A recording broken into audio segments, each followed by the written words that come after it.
N'état de plus ardent, viens, n'état de plus dans ton cœur, viens, tel que tu es ardent, viens. Avant que je commence avec mon thème, j'aimerais poser une question. Qui voudrait être faible? Oh, je sais, pendant un culte, qui voudrait avoir la puissance de Dieu, qui voudrait être fort, tout le monde court devant. Mais la Bible dit, dans la faiblesse, je suis fort. Et ça, c'est un secret que parfois nous oublions, nous oublions parfois ce secret. Et parfois, par amour, Dieu nous rend faibles. Tu sais, je ne suis pas un grand théologien où vous donnez 50 versets bibliques, mais parfois j'ai l'impression que dans le ciel, Dieu a comme ça une machine à viande hachée. Tu sais, celle qu'on avait à l'époque où on mettait la viande, on tournait et devant, la viande hachée sortait. J'aime pas cette partie. Mais j'avais l'impression que Dieu a comme ça des machines comme ça de viande hachée. Et Pierrot, quelque part, tu es trop gros et tu n'arrives plus à passer dans la porte. Dans l'esprit, bien sûr. Un homme ne devient jamais gros, de toute façon, il devient fort. Corporellement, je veux dire. Hein? Mais je sais, j'aime pas cette machine, mais je sais que quand Dieu dit « désolé », là-dedans, et crac, crac, crac. Vous connaissez cette machine? C'est bien. Ah ouais, tu peux dire. Pourquoi Dieu fait ça? Parce que Dieu veut être fort dans notre faiblesse. Il y a plusieurs versets. Dieu ne veut partager sa gloire avec aucune personne. Si Dieu fait quelque chose au travers de nous, nous aimons toujours juste un tout petit peu de prendre un peu de cette gloire, que les gens disent « waouh » bien et Dieu dit « non, Pierrot », ou peu importe comment tu t'appelles, moi je vais partager avec ma gloire avec personne. Je veux agir puissamment au travers de toi, mais pas partager ma gloire. Et ça, c'est quelque chose de difficile et notre tête ne comprend pas ça. Et la chair dit juste un peu, et un peu plus et un peu plus. Et après, il y a la machine de viande hachée qui revient. Et souvent, j'ai remarqué quand Dieu, la croissance spirituelle d'une personne, c'est pas comme ça tout droit, mais c'est plutôt comme des escaliers. Et c'est au moment avant que tu arrives à la prochaine marche, et c'est souvent le moment où il y a cette machine de viande hachée qui vient, parce que Dieu dit, l'étage plus haut, l'air est plus fin, moins d'air, et c'est important que tu saches ça. Ce matin, j'avais une image, et je crois que c'est pour quelqu'un qui est là ce matin, ou plusieurs, je ne sais pas. Je voyais comme ça un grand immeuble, et quelqu'un est monté par les escaliers, et peut-être même au 30e ou 35e étage, et quelque part, il a ouvert une mauvaise porte, et c'était pas la cage d'escalier, mais c'était la cage pour l'ascenseur, mais il n'y avait pas d'ascenseur dedans, et la personne a fait le pas dans cet ascenseur et est tombée dans la cage. Et je voyais comme cette personne crie et tombe dans cette cage d'ascenseur, et alors j'ai vu comme tout doucement avec tendresse, Dieu attrapait cette personne dans sa main. Et Dieu a dit, tu vois, regarde ce que je fais maintenant. Je prends cette personne maintenant qui est tombée tout en bas et je vais plus la mettre au même niveau, mais je vais la mettre tout en haut. tout en haut sur la terrasse. Je veux l'avoir tout en haut. Mais il fallait que je la laisse tomber pour qu'elle expérimente qu'est-ce que c'est de tomber dans ma main.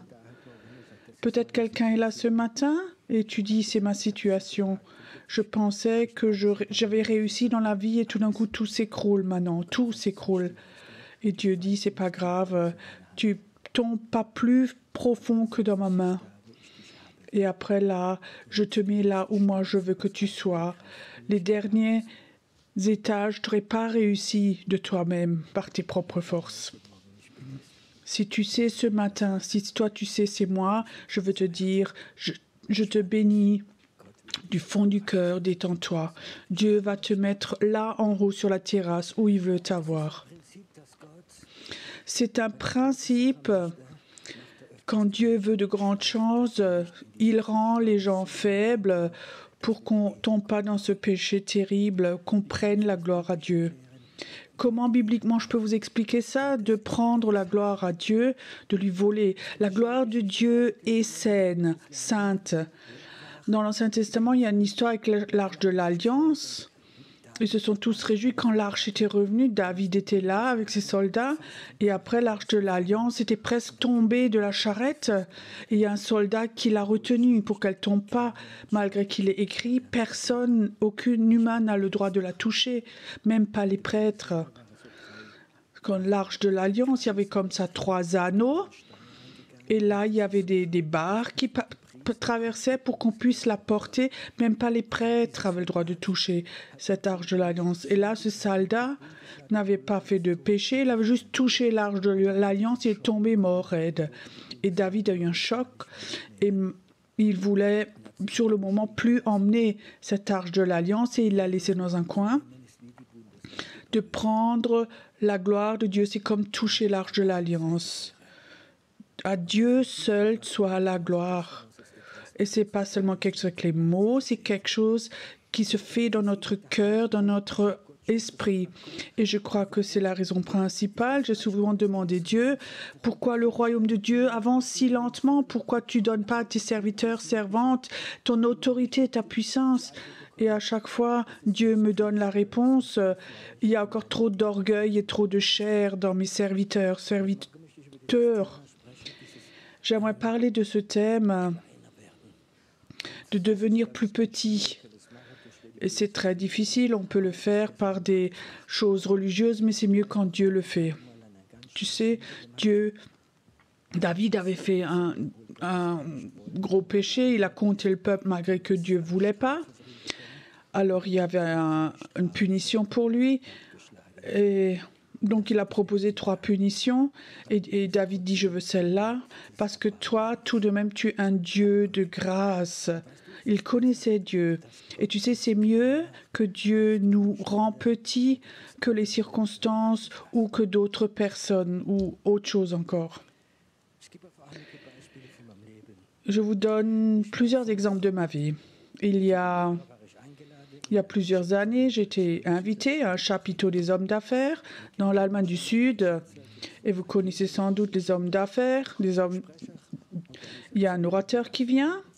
Il faut qu'il raconte comment était sa vie avant, comment il s'est converti, qu'est-ce que Dieu a fait maintenant dans sa vie.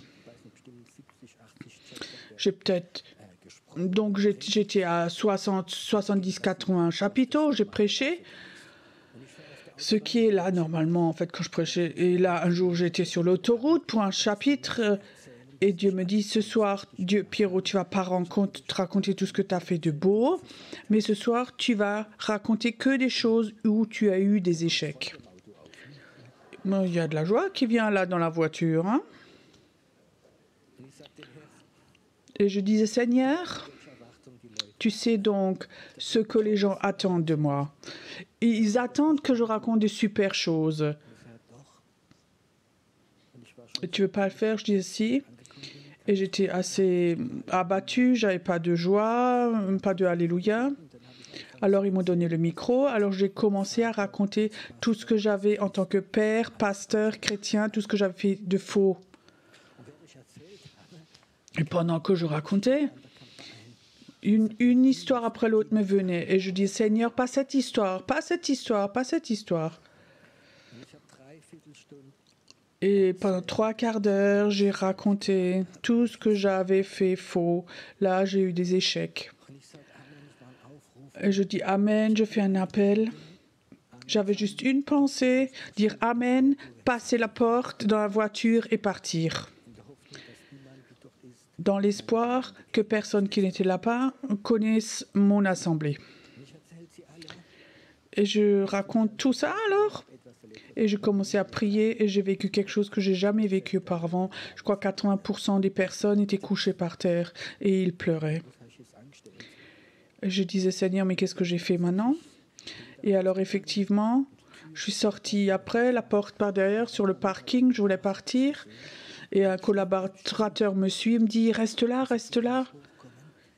Et il dit, il faut que tu montes, le conseil veut parler avec toi. Tout le conseil veut parler avec toi. Et je monte là. Il y avait 5 hommes là, assis. C'était des hommes mûrs et touchés par ce que j'avais dit. Et le leader dit, tu sais, j'aimerais te dire ce que tu as raconté ce soir. J'aurais jamais osé raconter. Mais nous, on avait décidé que ce soir, c'était la dernière soirée du chapiteau parce qu'on n'en peut plus. Et toi, tu as raconté combien tu as eu d'échecs. Et ça nous a tellement encouragés. Nous allons continuer. Et ce chapiteau, pendant 15 ans après, ils ont continué. Beaucoup de gens se sont convertis. Tu sais, si j'étais venue et j'avais raconté comme tout est super, alors ils auraient encore plus été cassés. Mais mon échec, Dieu l'a utilisé pour les encourager, eux. Et je crois que c'est ce qui est très important. Parfois, Dieu va nous utiliser dans ce qui nous passe par cette machine de viande hachée, il nous fait brise et nous rend faibles. Et dans cette faiblesse, Dieu peut nous utiliser. Je raconte encore une histoire. J'étais nouveau converti. On était la première fois en Israël. On était croyants depuis 2-3 mois avec mon épouse et ma fille aînée. Elle était encore petite. Et là-bas, on a rencontré une femme d'affaires à l'hôtel. Elle avait aussi une fille de l'âge de notre fille. C'était une femme d'affaires de Darmstadt. Et on a raconté, bien sûr, nouveau converti, tu essaies toujours d'évangéliser. Tu ne sais pas comment ça va, mais tu essaies toujours d'évangéliser. Et j'ai remarqué, elle rejetait vraiment tout, ça ne l'intéressait pas du tout. Mais tout de même, je voulais avoir un plan, il fallait que je convertisse cette femme. Et c'était le moment où, 1 mois après, il y avait la conférence de feu à Francfort avec Reinhard Bonke. Peut-être certains étaient même là-bas, certains d'entre vous. Et je savais, Reinhard Bonke, c'est le super évangéliste, un homme de Dieu que j'aime vraiment beaucoup, que j'estime. Et je savais, si cette femme, j'arrive à l'amener là-bas, alors je l'ai attrapée. Alors c'est bon. En français, on dit, on l'a dans la casserole. Comment je fais ça? Elle voulait rien savoir. Alors je dis à mon épouse, on fait un plan 2 ans avant, on réserve des places dans le 2e rangée, on met nos manteaux dans les chaises et après on va à Darmstadt, on fait « Oh, surprise, ce soir on t'emmène, t'as pas besoin de payer, c'est une surprise, on t'emmène. » Alors elle regarde bizarrement, on a aussi prié pour qu'elle vienne avec. Oui, c'est à Francfort, viens avec, tu nous connais donc, on t'emmène. Ok, elle est allée avec, on l'a mis dans la voiture, on l'a emmenée. On arrive dans la grande salle à Francfort. Donc, courtement avant 20h, on arrive et d'autres chères sœurs ont jeté nos manteaux par terre simplement. Donc, nos places étaient prises, nos affaires étaient par terre. Et parfois, ça peut arriver dans de grandes conférences. Et après, on a cherché une place et tu remarquais, les gens se disputaient, oui, c'est ma place, et maintenant tu as quelqu'un d'incroyant qui est avec et elle remarque tout ça.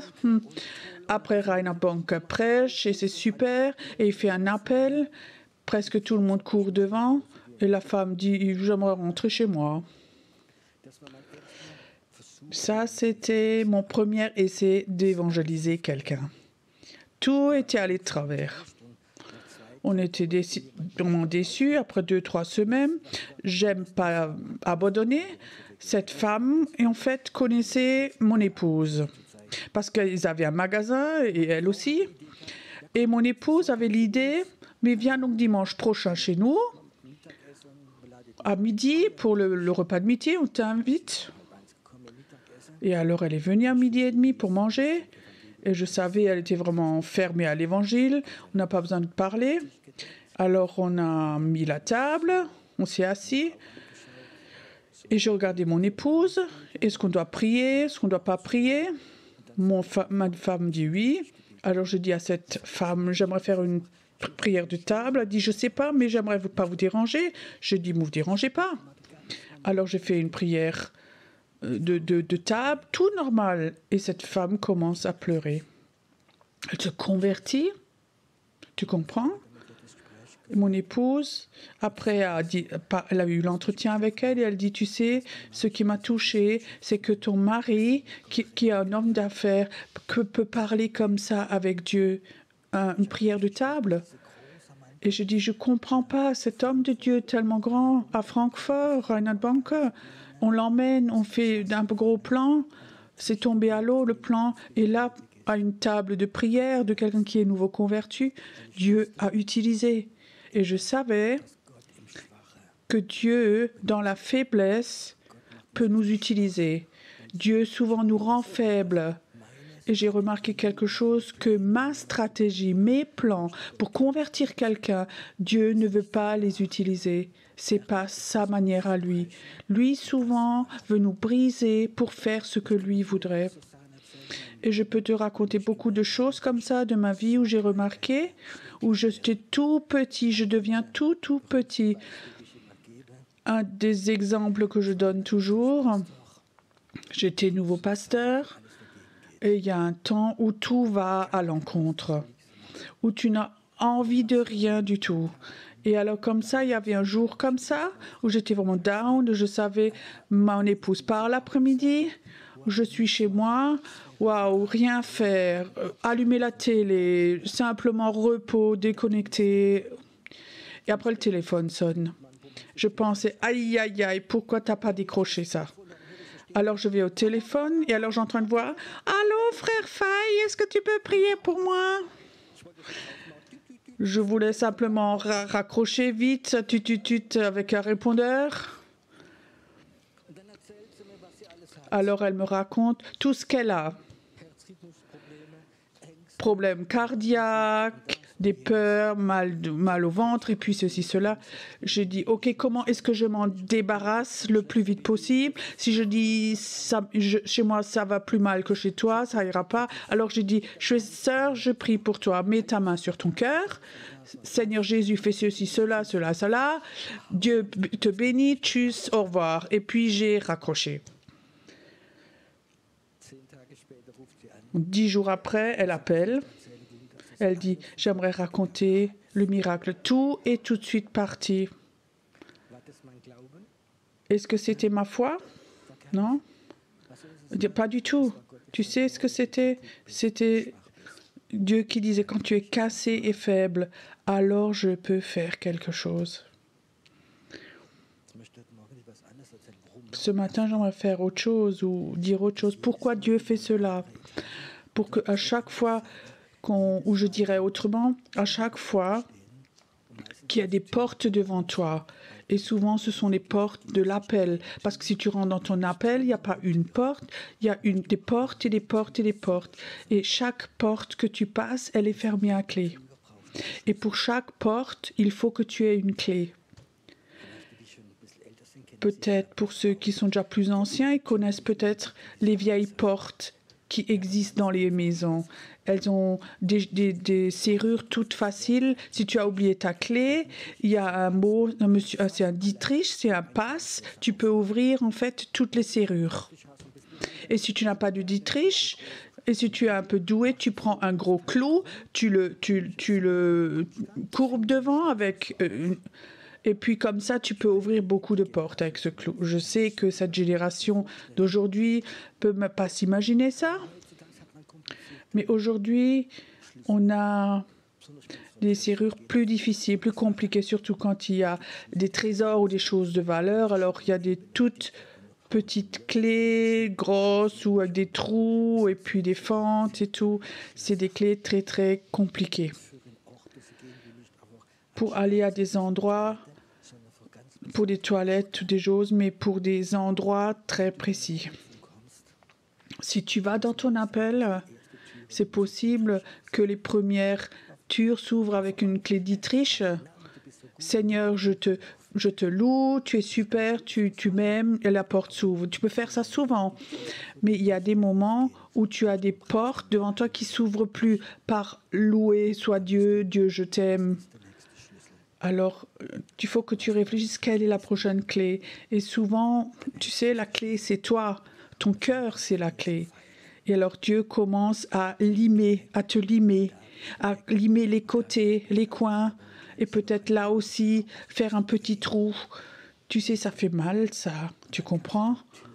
Et alors tu peux ouvrir la porte à clé et tu arrives à un autre niveau spirituel, peut-être dans un ministère prophétique ou dans les dons ou peut-être dans le ministère de prédication, mais tu arrives dans un autre niveau parce que cette clé, mais maintenant, elle est limée avec un Dietrich, avec une clé. Tu n'arrives pas à ouvrir cette porte. Le Seigneur m'a montré quelque chose. Il me dit, Pierrot, il y a beaucoup d'églises, même des grandes églises bien organisées, et c'est des spécialistes pour faire des Dietrich, pour des clés simples. Dieu vous aime, il faut que tu te réjouisses, Dieu veut te bénir. Et il y a un super programme, de la belle musique, il y a ceci, cela. On a de la communion, ils viennent tous, les gens, mais ils n'apprennent pas à mourir. Et si quelqu'un n'est pas en forme, il a des problèmes d'argent, dépression, quelque chose, on lui donne de l'argent. L'essentiel, c'est la communion des Dietrich.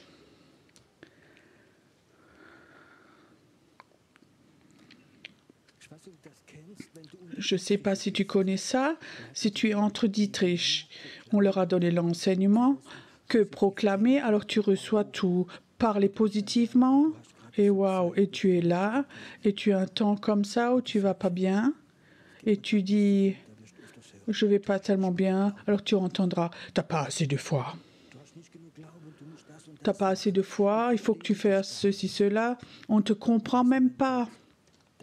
Et tu sais, si Dieu veut t'utiliser pour faire une clé spéciale, pour ouvrir une clé spéciale qui n'est que là pour toi, alors souvent tu vas avoir ces temps où les autres ne te comprennent pas. Surtout ces bébés chrétiens qui sont enthousiastes, qui sont restés au niveau d'Dietrich, qui n'ont jamais appris à mourir. Moi aussi, j'ai fait la faute au départ. Quand mes bébés brebis sont tombés dans le trou, j'ai sauté dedans pour les sortir de là. Et Dieu a dit, ils vont jamais apprendre à sortir tout seuls si toi, tu les cherches toujours de leur trou. J'étais chez les militaires, au service militaire. J'étais parachutiste et j'étais dans une section commando qui était assez extrême. Et je sais qu'on avait un test comme ça, et il y avait comme ça un grand trou en béton, 2,50 m de large, haut, de tous les côtés. Il n'y avait pas d'échelle, rien du tout, 2,50 m profond. L'officier te jetait dedans, et maintenant il disait, maintenant tu regardes comment tu sors. Tu sais, si tu t'étires un peu, tu arrives peut-être à 2 mètres, mais c'était 2,50 le trou. Il y a des gens, ils recevaient des dépressions, ils criaient comme des enfants, je veux sortir, je veux sortir. Le repas il y a 1 heure, salut. Mais ils ont appris, d'après leur cri, ils ont appris comment on sort. Et parfois, quand on suit un chrétien et qui tombe, il ne faut pas tout de suite le sortir. Demande Dieu, prie pour toi et maintenant essaie de sortir. Apprends à surmonter. Sinon, on produit que comme ça des crieurs dans notre église. J'ai l'impression qu'on est dans une génération de jeunes, qu'il faut qu'on fasse attention. Humainement, je comprends, les jeunes attirent les jeunes. Les jeunes se convertissent et quand ils voient que d'autres jeunes, alors on se sent bien. Il ne s'agit pas de croissance spirituelle, mais de se sentir bien. Est-ce que tu es venu pour te sentir bien à ces jours ou recevoir la guérison et des caresses, ou est-ce que tu es venu parce que tu veux croître spirituellement? C'est la question que tu peux te poser. Quelle est ta motivation? Pourquoi es-tu là? Est-ce que tu veux dire à ton Dieu, Seigneur, je sais, il y a plus, j'ai un appel, j'ai peut-être fait beaucoup de fautes, peut-être que je suis celui qui est rentré dans la porte et tombé tout bas, mais j'aimerais aller sur cette terrasse, je voudrais aller tout en haut, j'aimerais avoir ce que tu as prévu pour ma vie, j'aimerais avoir ceci. Quand je me suis converti, je suis comme ça, peut-être certains d'entre vous aussi. Moi, ce qui m'intéressait, les gens qui connaissent le surnaturel, ceux qui connaissent cette puissance, qui ont cette puissance de Dieu. Et à l'époque, il n'y en avait pas tellement en Allemagne. Les vrais hommes de Dieu qui faisaient de la délivrance, qui prophétisent, qui guérissent les malades, qui ont tout ça. Alors j'ai rencontré une personne comme ça et c'était un leader des hommes d'affaires. J'étais nouveau converti. Et là où lui était, je voulais aller parce que ça me fascinait. Parce qu'il avait quelque chose et je suis sensible et je regarde et souvent j'étais assis devant et je remarquais, il prêchait et alors cette âme avait des sourcils assez marqués et je remarquais quand les sourcils comme ça se levaient, Dieu lui parlait. Il était comme dans un autre niveau, le regard était autrement et les sourcils montaient et après il dit Dieu m'a juste parlé, je voulais dire je sais, je l'avais vu. Et comme ça me fascinait et je voulais être tout près de lui, mais j'étais nouveau converti, il ne me connaissait pas. Alors j'ai fait autre chose, c'était un temps où il priait et les gens tombaient par rangées. Je suis allée là-bas et j'ai demandé si je peux être catcher. Ça veut dire attraper les gens qui tombaient, c'était mon premier ministère et j'étais bon. Aussi, même si des gens avec 100, 130 kilos, j'avais une technique. J'avais la main dans la nuque et comme ça, comme une crêpe, je les étalais.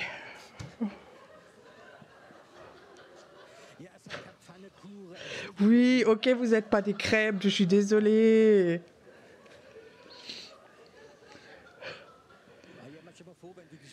Oui, imagine si tu les attrapes comme ça derrière leur t'as mal au dos. Lui, eux se sont pas fait mal. J'aurais pu mettre un peu de sucre dessus.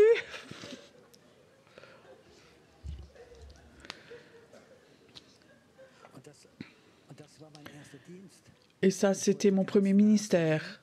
Je voulais être tout près, chez des gens qui avaient une onction. Ça m'intéressait. Pas des orateurs normaux, mais j'aimerais être avec des gens qui ont quelque chose d'extraordinaire. Et cet homme me fascinait tellement et j'ai appris à le connaître. J'ai été même avec lui à table une fois,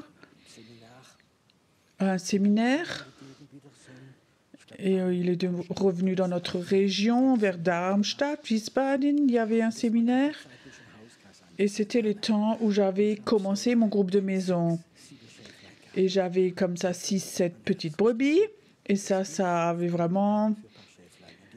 que moi, j'avais la responsabilité pour les petites brebis. Eux me regardaient comme leur berger et tu veux donner le meilleur à tes petites brebis. Et je disais deux femmes là, j'aimerais vous emmener là samedi au séminaire. Vous n'avez pas le droit de rentrer, mais je vous emmène quand même. Alors j'essaie comme ça de vous emmener à la table de cet homme avec mes deux petits brebis là. C'était une bonne intention. Alors je sais, l'une ne pouvait pas venir, alors j'en ai emmené une.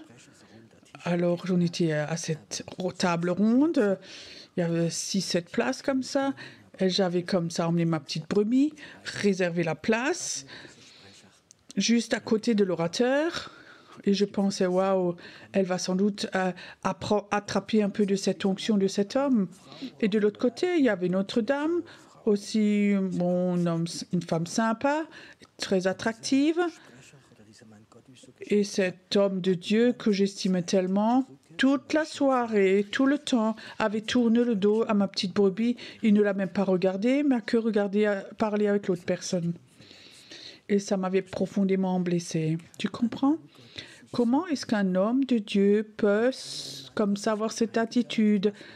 Je suis rentrée, quelque chose était vraiment blessé, quelqu'un que j'admirais tellement, comment est-ce qu'il peut avoir une telle attitude si insensible avec ma petite brebis, cette femme? Elle était fâchée. Et Dieu dit, arrête d'être fâchée avec cet homme. Moi, j'ai fait ça exprès pour que tu apprennes pas regarder aux hommes, mais que tu as une relation avec moi, que tu regardes à moi. Tu sais, dans la vie, on reçoit comme ça des leçons qui font mal de Dieu, mais après, on comprend quelque chose. Je peux te raconter beaucoup encore d'échecs qui font mal parfois. Bon, je vous raconte encore une. On était quelque part invités dans l'Allemagne du Nord à prêcher dans un chapitre. Mon épouse était avec. Et j'avais toujours l'habitude, avant que j'aille devant, prendre le micro ou que je prêche. Je dis, Dieu, donne-moi une ou deux paroles de connaissance pour les personnes dans la salle, pour que je puisse les dire, pour que les gens montent la main et les signes se réalisent. Et ça avait toujours marché jusqu'à présent. C'était un don, un acte de foi de ma part. Alors ce soir-là, je suis dans le chapiteau, je prends le micro et je dis bonsoir, je vois une femme, elle a des problèmes de bas-ventre, elle a ça, qui c'est qui? Et derrière la main se lève, elle était bien habillée, une dame, 50 ans, elle vient devant. On prie pour elle. Après, j'ai encore appelé mon épouse, parce que c'est des bas-ventres, on a mis la main, et ben, je commence à prier, puissance de Dieu vient, elle tombe par terre, elle a commencé à gesticuler, à crier, les démons ont manifesté et tout, et j'étais là, ah, Saint-Esprit, plus, et elle gesticulait encore plus. Vous savez ce qui était dans ma tête? Les gens maintenant vont penser quelle autorité il a, cet homme. Et après, le leader du chapitre vient. Frère Faye, ça, elle fait chez tous les orateurs. Je me serais bien transformée en petite souris et trouvé un petit trou pour sortir. Tu sais, c'était un moment où Dieu nous a humiliés. Où ça fait mal. Moi, ça me fait mal quand on m'humilie. Peut-être vous avez surmonté ça, mais ça fait mal. J'ai découvert, Dieu souvent nous rend petits et c'est rien d'autre qu'une clé. Chacun d'entre vous qui est là et chacun qui regarde aussi, un jour il va être devant Dieu et Dieu va dire ça, c'est ça, qui était dans la volonté parfaite de Dieu et il va te montrer quelle pièce, quelle puissance, quel appel il avait prévu pour toi. Et alors il dit, oui, mais je suis resté dans la deuxième salle, j'ai fait mon ministère, j'étais confortable. Et Dieu dit, tu sais, j'avais encore tellement de clés préparées pour toi, pour que tu puisses ouvrir des portes. Pourquoi est-ce que ouvrir des portes est quelque chose d'important? Parce que souvent, quand tu ouvres des portes spirituelles qui sont ouvertes, que tu ouvres des portes à d'autres personnes qui suivent. Et ça, c'est des pionniers. Souvent dans ma vie, j'avais fait ce travail de pionnier, j'avais le droit de le faire, je devais. Et c'est difficile d'être un pionnier. J'ai fait la première école prophétique en Allemagne. J'avais eu tellement de critiques.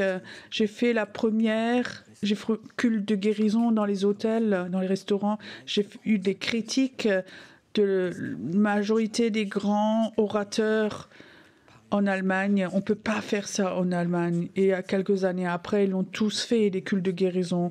Si tu es pionnier, tu commences de nouvelles choses, tu vas voir les écoles de surnaturel, de prêcher sur des anges. Ça, ce sont des portes que tu as ouvertes où les gens rentrent et tout d'un coup, ils font les mêmes expériences. Maintenant, cette question, est-ce que tu veux être quelqu'un qui est satisfait de rentrer dans les portes ou rentrer dans les pièces que d'autres ont ouvertes? Il y a des gens comme ça, il y a des gens, ils disent, ouais, là, il y a quelque chose de nouveau en Allemagne, là, il y a un nouvel orateur, tout le monde court là-bas, oh, j'étais avec, là, oh, j'étais avec, j'ai senti ça. Et comment se transforme ta vie? Est-ce que tu veux pas être quelqu'un comme Pierre? Tu as des clés, ce qui est ouvert dans le ciel est ouvert au ciel, ce que tu es ouvert sur terre est ouvert au ciel. Mon but, c'est quand je quitte la terre, que j'ai aidé, que beaucoup de personnes qui étaient avec ont reçu des clés et que eux-mêmes puissent ouvrir. Si je compare dans le monde occulte, quelles connaissances ils ont, et je compare ce que les chrétiens font, alors je dis, nous, on dort. J'ai rencontré une sorcière en Afrique, elle était très connue. Elle avait le don, dans l'esprit, d'aller dans d'autres pays. C'était au Burkina Faso. Et il avait, tous les matins à 6 heures, il se promenait. Et au ciel du chrétien, il a montré le journal de Paris. Le journal du jour de Paris. Il est à 4 heures du matin seulement, on peut l'acheter. Donc il l'a emmené, il l'a matérialisé, c'était la preuve. Tu sais, si les gens occultes racontent leur histoire, s'ils racontaient, on serait tout petit. Eux, ils ont payé le prix pour faire ces choses-là. Et nous, souvent, on est devenu un club de bénis. Le club béni des Dietrich. Mais ce n'est pas ton appel d'être un Dietrich. Ton appel, c'est quand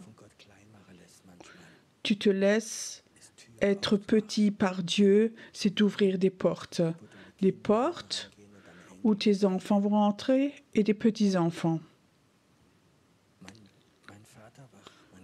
Mon père était croyant, mes grands-parents étaient croyants, mon grand-père prêchait, mon père prêchait.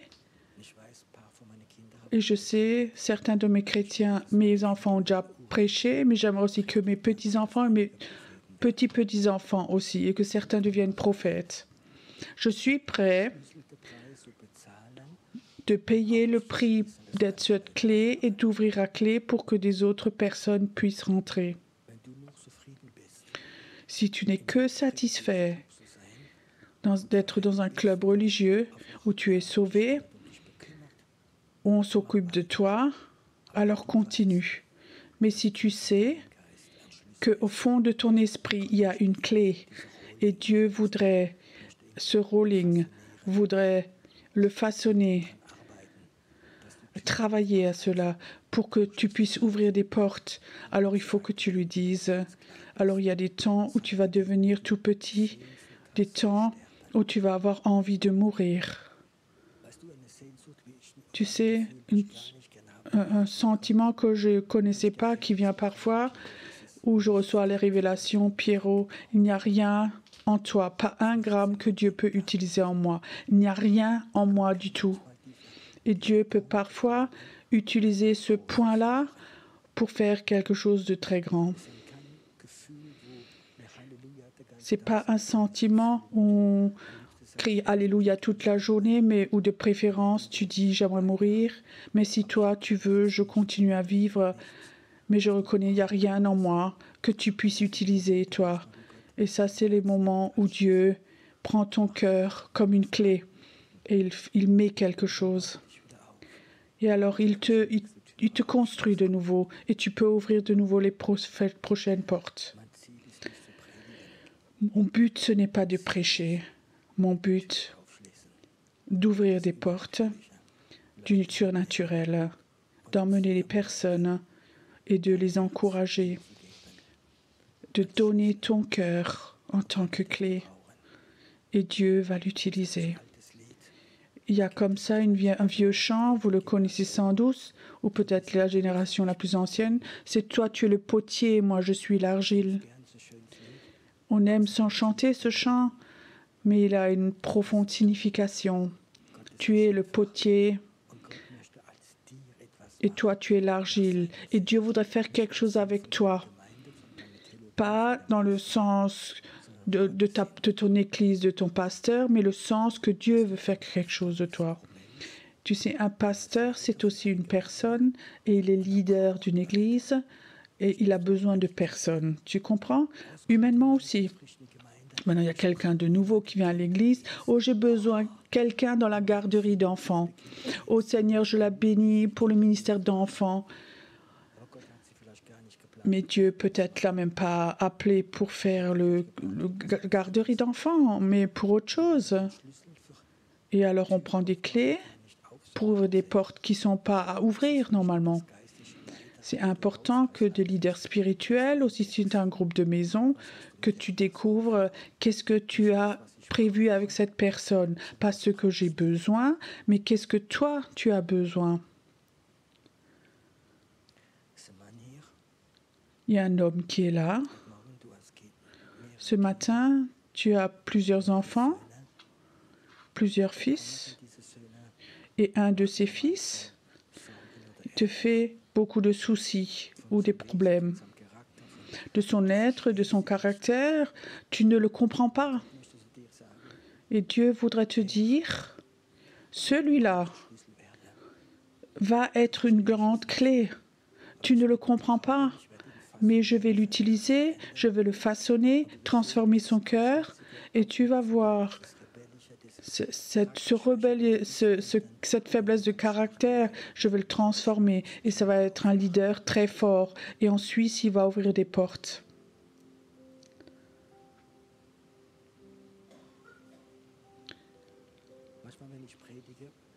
Parfois, quand je prêche, je reçois le regard de Dieu.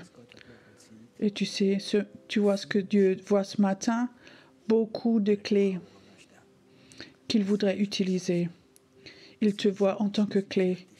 Il te voit en tant que clé qui est déjà finie. Il y a tellement de domaines qui peuvent s'ouvrir dans la politique, dans les finances, dans les médias, dans beaucoup de domaines, chez les enfants, dans les écoles. Et Dieu dit, il faut aussi que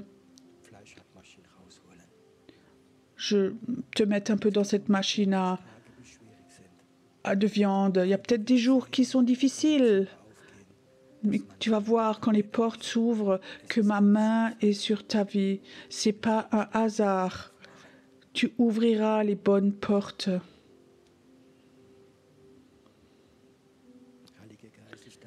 Saint-Esprit, je te remercie que aujourd'hui, qu'il y a des personnes précieuses ici qui ne sont pas connues aux yeux des personnes spirituelles, des leaders spirituels. Peut-être qu'ils étaient cachés quelque part et toi, tu les as ramenés ici, ces jours-là, ici, peut-être ce matin, pour leur dire, tu es une clé dans ma main. Tu es une clé dans ma main et au travers de toi, je vais ouvrir des portes, aussi des portes invisibles dans le monde spirituel et d'autres personnes vont rentrer. Et certains d'entre vous vont aussi avoir cette autorité de Dieu de fermer des portes à clé dans les domaines occultes. Et tu vas apprendre ce que tu as fermé à clé sur terre, c'est fermé au ciel.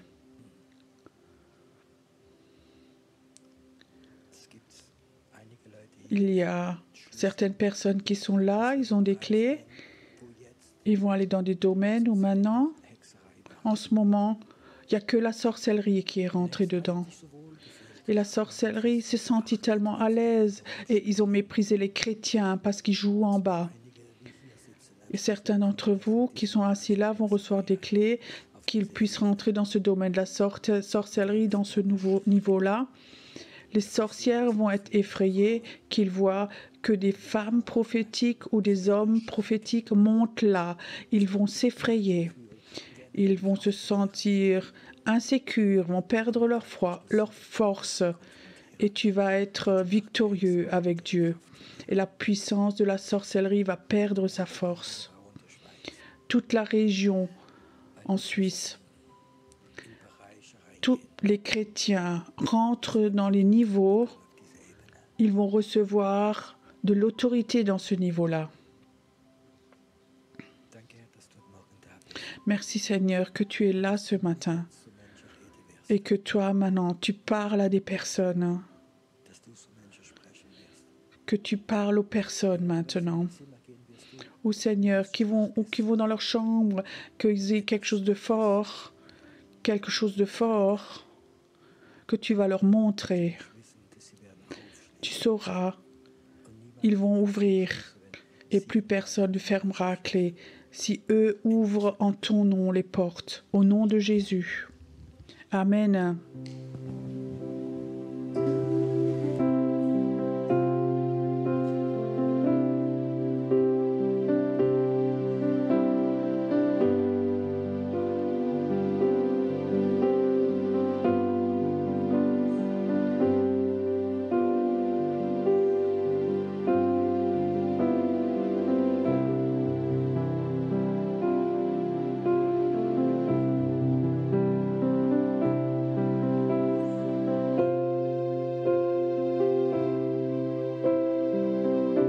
Ich bin der Tod,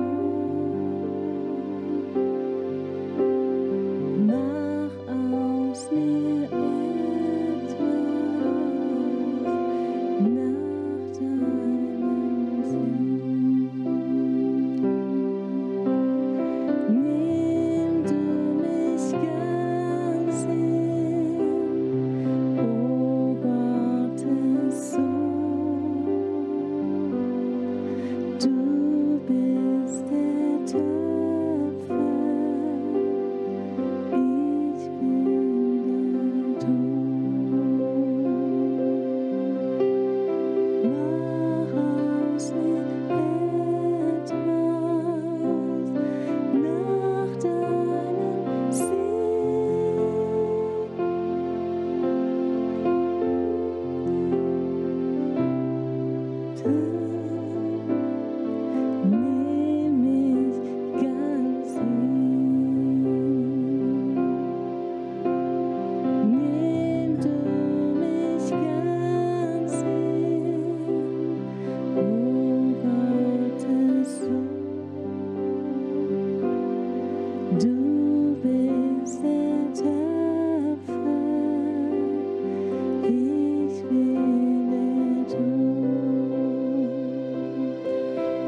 ist meines Lebens Sinn.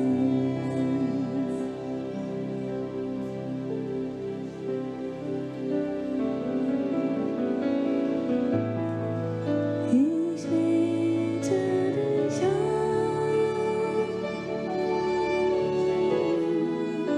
Ich bete dich an.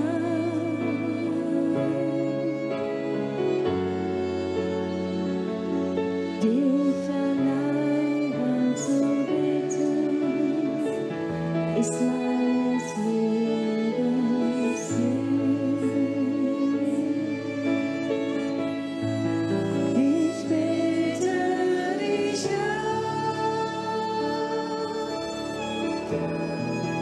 Ich bete dich an.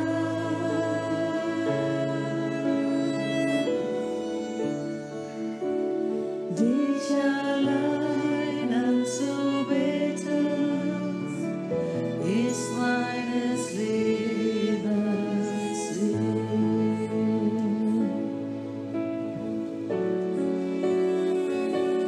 Dich allein anzubeten, ist meines Lebens Sinn.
Leben, du bist der Strom, du bist das Licht dieser Welt, du bist das Licht Gottes.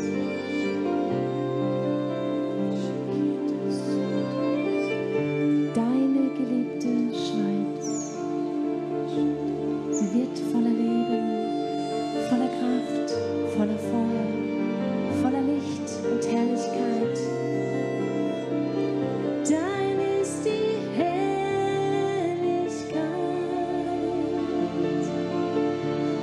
dein ist das Licht und die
Dein ist das Reich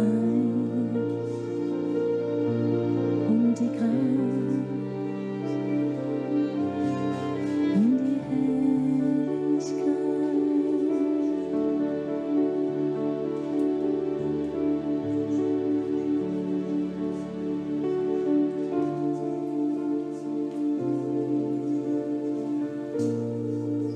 Vater unser, der du bist im Himmel, geheiligt werde dein Name, dein Reich komme, dein Wille geschehe, wie im Himmel, so auf Erden. Unser tägliches Brot gib uns heute und vergib uns unsere Schuld, wie auch wir vergeben unseren Schuldigen. Und führe uns nicht in Versuchung, sondern erlöse uns von dem Bösen. Denn dein ist das Reich und die Kraft und die Herrlichkeit in